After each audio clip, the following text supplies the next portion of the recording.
किया है, तब जाके आप मोदी सरकार बने हो, तब जाके आप बीजेपी में एक सरकार बन के बैठे हो। लेकिन अगर आप हमारे कोई समस्या का समाधान भी नहीं कर पा रहे हो, आश्वासन पर लटका दोगे, तो आपका मोदी जी सरकार, आपका कोई वैल्यू नहीं है हमारे सामने। पुरानी मांग है, पीछे चलो 116 साल पुरानी मांग है। जब मैं 16 साल का था तब से यहाँ आ रहा हूँ, वोट क्लब में आता था, बाद में यहाँ आ रहा हूँ। मैं अब 69 साल का हो गया।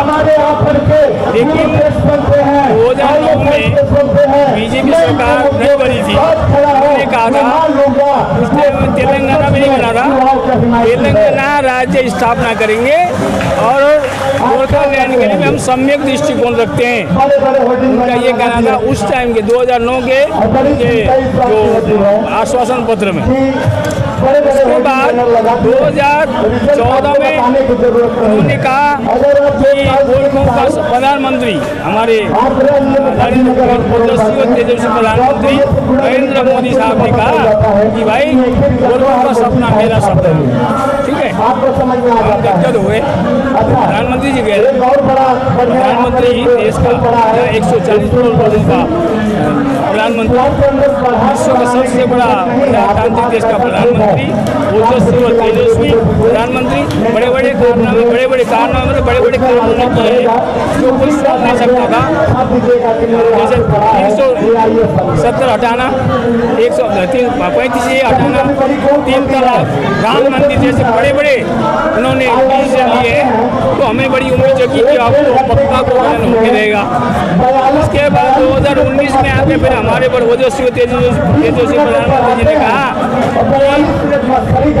परमानेंट पॉलिटिकल सोल्यूशन गोरखों के लिए किया जाएगा, उनके समाधान किया जाएगा। इस तरह तो ठीक है, बहुत अच्छी बात है। लेकिन अब 5 साल पूरा हो गया, हमारी समस्या का समाधान नहीं हुआ, क्योंकि हम गोरखालैंड वहाँ के लोगों ने कहा कि हमें डेवलपमेंट चाहिए, इसलिए हमें स्टेट चाहिए, हमें डेवलपमेंट नहीं चाहिए। हमने डेवलपमेंट तो मांगा ही नहीं, हम कह रहे हैं गोरखा आइडेंटिटी चाहिए, गोरखा भारत की ताजी पहचान चाहिए भारत में। गोरों में सर एक ऐसी कौम है जो तत्पर आगे रहती है। भारतीय सेना में अगर जिक्र किया जाए तो गोरखा कौम सबसे आगे रहती है। गोरखा रेजिमेंट अगर कोई भी विपदा पड़ती है भारत देश पर तो गोरखा रेजिमेंट सबसे आगे रहती है। बिल्कुल गोरखा है जो सबसे आगे रहकर लड़ते हैं, तो फिर ये अपने अधिकार से वंचित क्यों है? हाँ, 1814 में जब हमारा इलाका सिरमौर, गढ़वाल, शिमला, भागलपुर, देहरादून, गोरखपुर, लखनऊ, कुमाऊं, दार्जिलिंग, डोर्स के इलाके भारत में शामिल किया गया था। अंग्रेजों ने जब देखा कलंगा युद्ध हो रहा था, पत्थरों से जनरल दुर्ग सिंह को जब मारा गोरखों ने, तो उसने देखा भाई ये तो बहुत बड़ी समस्या हो जाएगी, तो मरने मारने को तैयार है, किसी बात का डर ही नहीं के दिल में। तो भाई इनसे समझौता करनी अच्छा है, जब लड़के हम मार नहीं पाएंगे। तो उन्होंने समझौता करके कहा ये इलाका हमें दे दो, हम आपसे लड़ाई नहीं लड़ेंगे, हम मिल के रहेंगे। तो नेपाल गवर्नमेंट ने उस टाइम भीमसेन थापा ने समझौता किया। उसके बाद हम 209 साल से भारत में हैं, ठीक है, जमीन के साथ आए।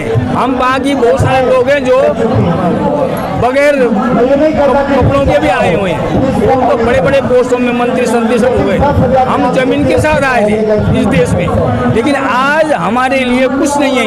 आपने कहा कि प्रधानमंत्री मोदी जी ने आपको वादा किया था, अब 2024 आने वाला है, चुनाव आने वाला है, अब कह रहे हैं से देखते हैं अब उन्हीं के नेता जो नेता घूम रहे हैं, उनका कहना है कि 2024 हमारे लिए बहुत अच्छा रहेगा। समझ ना, देश खत्म हो गया, उनके जुबान से निकल गई, वो कान से इधर से निकल गया। अब क्या होगा, हम पूछते आए, अब ये जो धरना हो रहा है ना, कि हम पूछते आए मोदी जी कि भारतीय जनता पार्टी की सरकार गोरखों के बारे में क्या सोच रहे हैं आप? हम पूछते आए, हम यहाँ से संसद के प्रांगण से प्रधानमंत्री, हमारे सम्माननीय प्रधानमंत्री ओजस्वी तेजस्वी प्रधानमंत्री से संसद के प्रांगण जंतर मंत्र से पूछते आए ये गोरखालैंड का क्या हुआ, गोरखे आइडेंटिटी का क्या हुआ, गोरखे पहचान का क्या हुआ। गोरखों ने विकास नहीं मांगी है, गोरखों ने पहचान मांगी है। गोरखालैंड जीतने के बाद हम अपना जो है ना डेवलपमेंट अपने आप कर लेंगे। हमें पहचान नहीं चाहिए, हमें गोरखालैंड दीजिए, हमें पहचान दीजिए। पंजाब आपको नहीं दिया, बिहार दिया, बंगाल दिया, उसी तरह से तेलंगाना दिया, उसी तरह से गोरखाओं के लिए भी, ताकि गोरखालैंड क्यों मांग रहे हैं, इसलिए मांग रहे हैं कि इस देश में हजारों प्रकार के लोग हैं, जाति के लोग हैं, हम भी एक जाति है। हमारी भाषा, साहित्य, संस्कृति, रहन सहन सब कुछ हमारे को जिंदा रखना है। अगर हमारी संस्कृति खत्म हो जाएगी तो हम भी खत्म हो जाएंगे। सरकार पता नहीं हमें खत्म करना चाहती है, पता नहीं क्या है। हमें हमारी संस्कृति के साथ, हमारी रहन सहन के साथ, हमारे वेशभूषा के साथ, हमारे भाषा, अपनी भाषा के साथ हमें यह जिंदा रहना है। अगर हम हमारे सब कुछ छीन जाएगी, सब कुछ खत्म हो जाता, हम खत्म हो जाएंगे, विलुप्त हो जाएंगे। तो हम भी शान और शौकत के साथ इस देश के मुख्य धारा में, राष्ट्रीय मुख्य धारा में सबके साथ शामिल होकर उनके साथ गलतियाँ करते हुए हाथों में हाथ लेकर हम भी अन्य भारतीयों की तरह जो है ना पूरे संवैधानिक अधिकारों से पूर्ण रूप से सहभागी बन के चल सके, हमारे सर्वांगीण विकास हो, हम करेंगे अपने लिए। लेकिन कब होगी ये सब, जब गोरखालैंड होगा, ठीक है। इसीलिए आप लोगों के मार्फत, देशवासियों के मार्फत, हमारे बुद्धिजीवियों के मार्फत सारे लोगों से हमारी हाथ जोड़ कर विनती है, प्रधानमंत्री महोदय से हाथ जोड़ के विनती है, गोरखों का सपना पूरा कीजिए, गोरखों को सपना साकार कीजिए, ताकि हम भी अपनी पहचान के साथ इस देश में अन्य भारतीयों की तरह स्वतंत्र होकर राष्ट्रीय मुख्य धारा में हम भी साथ साथ चल सके।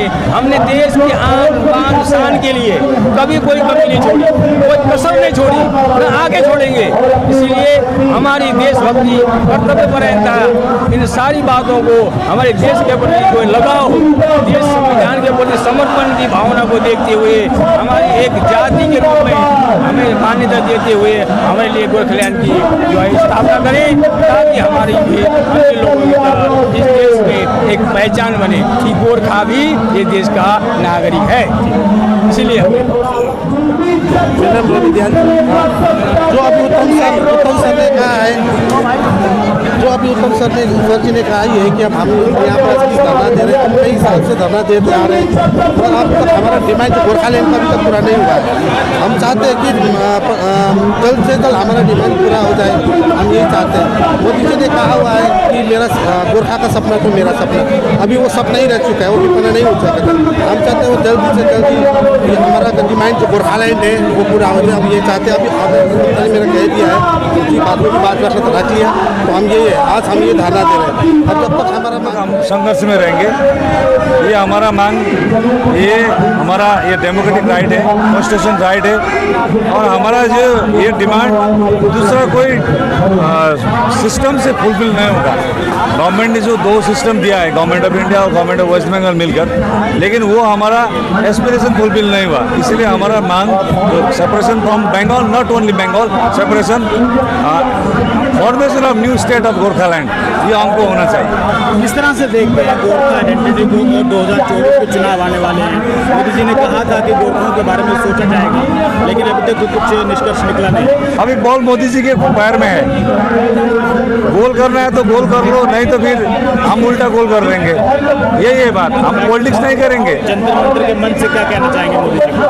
मैं मोदी जी को ये सवाल पूछने आए हूँ हम कि 2019 में उन लोगों ने बोला नहीं, लिख कर दिया है संकल्प पत्र में, हम देंगे बोलकर, अभी तक नहीं दिया। 4.5 साल हो गया। अभी वही हम पूछने आए हैं यहाँ से कि हम मांगने वाला नहीं है, हम पूछने वाला है, आपने क्यों नहीं दिया। कहना चाहेंगे कुछ?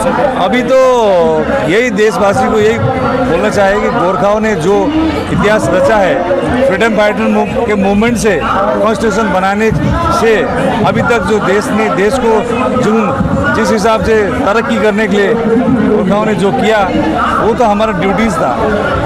हम एक इंडियन होने के हिसाब से हमको करना था, हम कर दिया। लेकिन सत्ता में जो बैठे हुए गोरखा हुए वो लोग ने हमारा जो आइडेंटिटी, जब भी गोरखाओं को देखने से अरे तुम नेपाल से हो ऐसा जो सवाल आता है, हमारा जो दिल टूट जाता है। देश के लिए इतना किया, गरीब से किया, फिर भी ऐसे देशवासियों से हिसाब से हमको ऐसा जो संवाद आता है हम टूट जाता है। इसीलिए हमारा जो ये दिल टूटा हुआ दिल को ये हमारा अपना ही विभाग में हम लोग है ना पराया बन के अभी बंगाल के शोषण में पराया बना रहे हैं अपने ही विभाग में।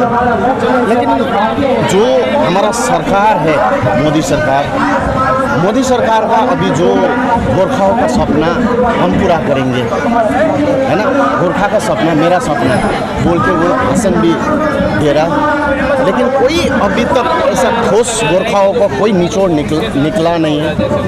लेकिन गोरखाओं जितने भी है ना अब ज़्यादा पहाड़ में बेरोजगार से लेके सभी बढ़ रहा है ज़्यादा, लेकिन सरकार आँख बंद करके गोरखाओं के लिए मांग करते हैं। हमारा मांग है मोदी सरकार का गोरखालैंड है ना, गोरखाओं का विभाग। हाँ जी, हमारी मोदी सरकार जो है वो चुप है, क्योंकि इतने सालों से गोरखाओं की आवाज़ यही है कि हमें गोरखालैंड चाहिए, हमें सेपरेट स्टेट गोरखालैंड चाहिए, हमें बंगाल में नहीं रहना। तो बीजेपी सरकार को अभी तक सुनाई क्यों नहीं दे रहा है? आश्वासन क्या होता है? आश्वासन हमने मोदी के नाम से सुना है, क्योंकि आज तक जब तक वो लोग बोलता है गोरखाओं का सपना मेरा सपना कहाँ गया। हम हर बार जंतर मंतर में आते यही बात को रट्टा मारते, मोदी जी कुछ तो बोलो, गोरखाओं का सपना मेरा सपना। भाई साहब आप बोलते भी हो, आप प्रधानमंत्री हमने बनाया, आप खुद नहीं बैठे। अगर हम वोट नहीं डालेंगे तो आप कहाँ से बन गए?